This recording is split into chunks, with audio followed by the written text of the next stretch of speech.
কড়াতে জল গরম চাপিয়েছি, জলের মধ্যে নুন দিয়ে দিলাম। গোটা উচ্ছেগুলো এতে দিয়ে দিচ্ছি। উচ্ছেগুলো একটু সেদ্ধ করে নেব। 4 ঘন্টা আগে ভিজিয়ে রাখা মটর ডাল মিক্সিং জারে দিয়ে আধ ভাঙা করে নেব।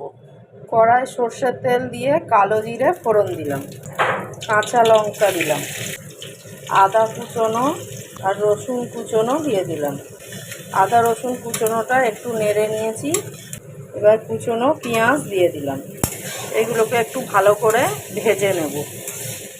একটু ভাজা হয়ে গেছে, এবার এর মধ্যে দিয়ে দিলাম নুন হলুদটা দিয়ে একটু নেড়ে নিলাম। এবার আধ ভাঙা করে রাখা মটর ডালটা এর মধ্যে দিয়ে দেবো। ডালটাকে এবার এর সঙ্গে ভালো করে একটু ভেজে নেব।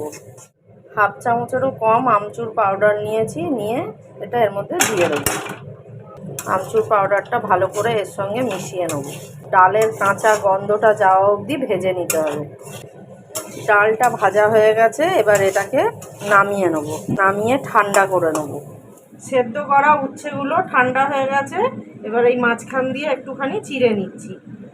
হাত দিয়ে হালকা করে একটু চেপে নেব, আর একটা পাতলা চামচের সাহায্যে ভেতর থেকে দানাগুলো বার করে দেবো।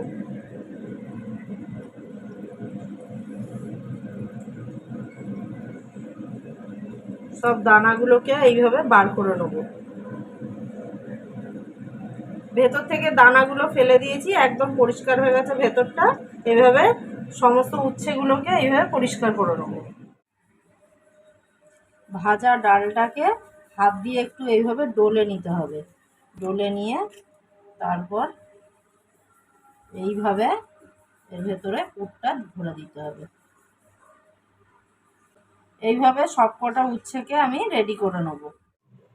সবকটা উচ্ছেতে পুর ভরে নিয়েছি, কম আঁচে ভেজে নেব।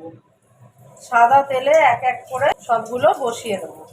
কম আঁচে আস্তে আস্তে ভেজে নিতে হবে। আলতো আলতো করে সবগুলোকে চারিদিক ঘুরিয়ে ভেজে নিতে হবে। মটর ডালের পুর ভরা উচ্ছে ফ্রাই তৈরি হয়ে গেছে। এবার এগুলো নামিয়ে নেব। নতুন বন্ধুদের সাবস্ক্রাইব করার জন্য অনুরোধ রইল।